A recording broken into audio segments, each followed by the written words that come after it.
ካንተ ነው አጥቼ መኖር አልችልም። እወድሃለሁ ብዙ ነገር ነው አይደል አብረን ያሳለፍ። በዛን ሰዓት ደግሞ በቃ አንቺም የራስሽ ሌላ ህይወት ላይ ነበርሽ፣ እኔም ደግሞ ተለያይተን ነበር። በቃ በዛ ሰዓት ደግሞ እናወራ ነበረ። የለኝም ምንም ነገር አልጀመርኩም ብለኸኝ ነበረ።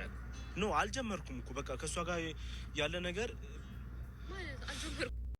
ጨው አይደለም ስኳር በምላስ ያልቀምሰው። አረ የትኛው ነው የሚታመነው ሰው አለ። እውነት ለመናገር እኛም ግራ ገባን። አሁንስ ምን እየሰሩ ነው ያለው? በነገራችን ላይ ይህ ድራማ ነው ብዬ አላምንም። እንደምትመለከቱት ነው። ሱብሃንአላህ በጣም ከባድ ነው የምር። ከሄሉ በላይ እኛን የደበረና። አሰላሙ አለይኩም ወራህመቱላሂ ወበረካቱ። ውድን የተከበራችሁ የቻናል የቤተሰቦች እንዴት ናችሁ? ደህና ናችሁ? እኔ ያለሁ አልሐምዱሊላህ። ለቻናል አዲስ ከሆናችሁ ላይክ፣ ሸር፣ ሰብ እያደረጋችሁ አበረታቱኝ።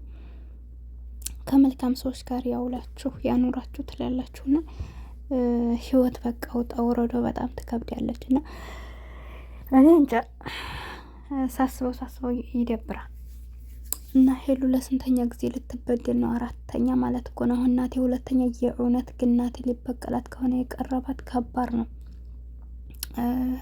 እንጃ ማለት አልገባኝም። እንዴት እንደዚህ አይነት ነገር አረ እንደው ወላሂ የሰው ልጅ ከባድ ነው። እኔ እንጃ በጣም ብዙ ሰው ተደብራችኋል። እኔም በጣም ደብሮኛል ማለት ነው።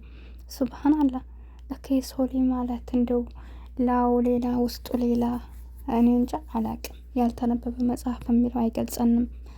በቃ በጣም ይከብዳል የሰው ልጅ ማለት ነው። ሱብሃንአላህ ሁሉም ጠቅም ፈላጊ ነው። እኔ ብዙ ሰዎች እናቴን ሲሰርቡት አይ ነበረ ምን ያደርግለታል ምናምን እያሉ ነው። እኔ እንጃ መተው በሚያሳዩት ነገር በቃ ለምንድን ነው መጀመሪያ መጨረስ የማይፈልጉት? ይሄ ልክ ነው። አሁን እናቴ እሷ ጋር በተለያየ ሰዓት ለምን ጓደኛ ያዝ ለምን አወራ አይደለም ሊያወራ ይችላል። ግን ደግሞ ለምንድን ነው መጀመሪያ ሳይጨርሱ ይዛ ያለው ለምን ወደዚህ ይመጣሉ እንዴ? አሁን በቃ በትክክል እኮ ተናግሯል። ሰምታችሁታል ቪዲዮ መግቢያ ላይ አይደለም? በቃ በዛ ሰዓት አንቺና እኔ ተለያይተን ነበር። በዛ ሰዓት ደግሞ አንቺ የራስሽን ህይወት ኑረሽ ነበር አለ ብሏታል።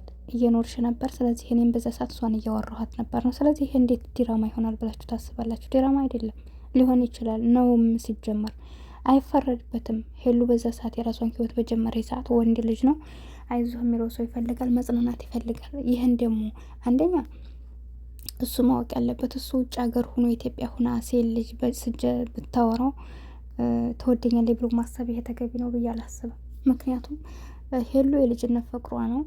እሱ መሄዱን ታውቃለች። ግን ደግሞ ገንዘብ ሳይሆን ከሱ የፈለገችው ፍቅር ነበር።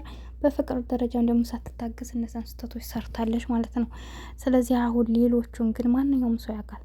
ውጭ ያለን ሰው የሚያጠምዱ በጣም ብዙ ሴቶች አሉ። እንደዚህ ራዲያ የሚያጫውታቸው ሰርተው መብላት የማይፈልጉ የወንድ ብር እየተጠቀሙ ህይወታቸውን ቀና የሚያደርጉ ሰዎች በጣም ብዙ ሴቶች አሉና ስለዚህ አሁን ይችል እዚህ ኩና ነው ስታወራው የነበረው። ሙሉ በሙሉ ይሄ ነው ማለት አችልም። አላሁ አለም ይችል በምን እንደቀረበችው አላውቅም። እንግዲህ እንዳለችው በክፉ ጊዜ እኮ ከጎንህ ነበርኩ ነው ያለችው። ስለዚህ በቃ ቦታ ስቶ እያወራት ነበር። እዚህ ጋር ሲደርስ ስልክ ማጥፋት ደግሞ ሰምታችኋታል። ወደ ሀገር ልገባ ስትል ነግረኸኛል እንደምትመጣ እየጠበቅኩ ነበር፣ ግን እዚህ ከመጣ በኋላ ተቀይረህ ወደ እሷ ሄድክ ነው ያለችውና ምን አስቦ ነው የዛችን ስልክ አጥፍቶ ወደ ሄሉ መሄድ ያስፈለገው? በቃ ሄሉ እኮ አሁን ላይ ያጠፋው አሁን ላይ ነው እንጂ እኮ መጀመሪያ እኮ እሱ ጥፋት የለበትም። በቃ ሄሉ ጋር ተለያይተዋል፣ ተቃቅረዋል። ሄሉን በቃኝ ብላለች። በይቅርታ ማለፍ አልችል ብለው ተለያይተው ነበር አይደለም? እሷም እንግዲህ ከዛ ወዲህ ከእንዳልክ ወዲህ ያብንም ይዛ ኑራለች። አጋጣሚ ግን እሱ ወደ ሀገር ሲመጣ ወደ እሷ ቤት ወደ እሷ ሰፈር ከሷ ወደ እሷ ህይወት ባይገባ ጥፋት የለውም። የፈለገው ሰው ጋር መሆን ይፈልጋል። ብሸውች ጠብቅኝ አላት ሴት ጋር ከፈለገ ሌላም ሰው ጋር መኖር መብቱ ነው። ምክንያቱም ያለፈ ታሪኩ በቃ በሰዓቱ እሷ ሌላ ሰው ጋር ስለነበረች፣ ነገር ግን ያንን ነገር የእውነት ይቅር ሳይል እሷን ለመበቀል ከሆነ የገባው ይሄ በጣም ብልግና ነው የምር። ማለት ምንም ቢሆን ካላስ እሱ ከሷ የተሻለ ሰው ነው ብሎ በቃ እኔ ከሷ የተሻልኩ ሰው ነኝ ብሎ ማሰብ ከቻለ ድጋሜ ሁለት ሰው የተበቀላትን ሰው ሁለት ሰው ጋር ተጣልታ ልቦ የተሰበረን ሰው ሶስተኛ ደግሞ መጥቶ እሱ አራተኛ ነው እንጂ መጀመሪያም ተጣልተው ተሰብራለች ከሱ ጋር። አሁን ደግሞ ድጋሜ መጥቶ ሰውን መስበር በጣም ድፍረት ነው። እኔ እንጃ ቤተሰቦቿ በሷ ህይወት አይገቡም። እስካሁን ድረስ እያያችሁ ነው ወላሂ ማለት ነው። እናቷ ታዝናለች፣ ከምንም በላይ እናቷ ይሰማታል። ለምንድን ነው ብዙ ጊዜ የማትናገረው? ያው መክራት አለ። በርግጥ አንዴ ሁለቴ ያዘ ወዲህ ግን እያንዳንዱን ነገር ሰዎች በህይወቷ ቢገቡ ቢወጡ የሌላ ሰው ቤተሰብ ቢሆን እስከ ዛሬ እናንተ ከተበደላችሁ በላይ ቤተሰብ በጣም ነው የሚያመናጭቀው። ታውቃላችሁ አይደለ? ሁላችሁም ቤተሰብ አላችሁና እስኪ እኛ ብንሆን አሁን በህሉ ቦታ ወተን እንደዚህ ከፈለግን ሰው ጋር ጓደኛ እያያዝን እንደገና እየጎዱን የሚሄዱ ቢሆኑ ቤተሰብ እኮ ይሰማዋል። ከኛ በላይ ቤተሰብ ያዝናልና ይችል እንግዲህ ያብም ጋር ባለፈው እንደዛ ተጣልተው ከቤቱ ድረስ ሄዶ ይቅርታ ካለ በኋላ ያ ነገር ተፈጥሮ እንደዛ ስታለቅስ ምን ስትል እንደ እናት እኮ ናት። ሚዲያ ይከታተላሉ። ገባችሁ አይደል? በዛ ላይ አዲስ አበባ ውስጥ ነው የሚኖሩት እነሱ ያው ይሰማሉ፣ ያያሉ።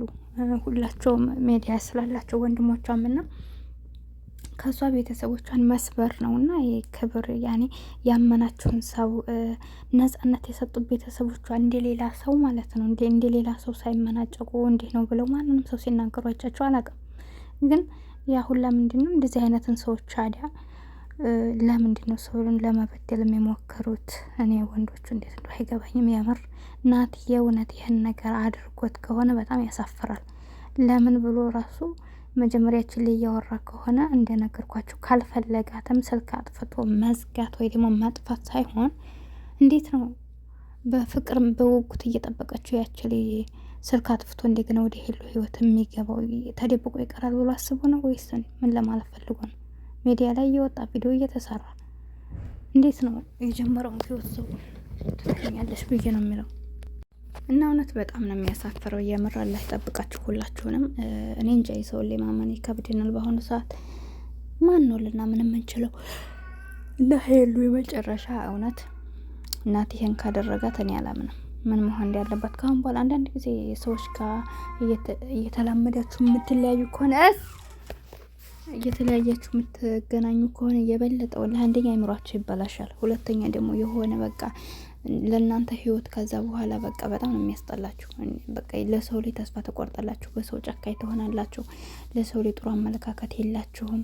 በጣም መጥፎ ነው የምትሆኑት እንደዚህ አይነት ነገር ሲደጋገምባችሁና እኔ አላቅም ወላሂ ምን ለማለት እንደሆነ። ደግሞ ስራዋ ነው በብዛት አሁን ከሄሉ ከሰዎች ጋር ሊያገናኛት የሚችለው መስራት ስላለባት መስራት የለመደችው ደግሞ እንደዚህ ጥንድ እየሆነ ስለሆነ በጣም ይደብራል እውነት። እኔ ይሄን አልጠበኩም። እናንተ ምን ይመስላችኋል? እኔ ግን ሲመስለኝ እኔ ይሄ ፕራንክ አይደለም የምር ልጅቷ እንዳያችሁት በቃ የተፈጠረ ነገር ነው ስነግራችሁ። ግን እኔ ናቴ ምን አስቦ እዚህ ውስጥ እንደገባ አላውቅም። እውነት ሊበቀላት አስቦ ነው እንደዚህ እያደረገ ያለው? ሱብሃንአላህ። እንደዛ ከሆነ እውነት ሰው አናደርገውም። የምር በጣም ከባድ ነው። አላህ ይጠብቀን ሁላችንንም። ለማንኛውም በመሀላችሁ ክፍተት ከመፈጠራችሁ በፊት ተጠንቀቁ። ክፍተት ተፈጥሮ መልሶ ሲገናኝ እንደዚህ በቀላለሁ ማለት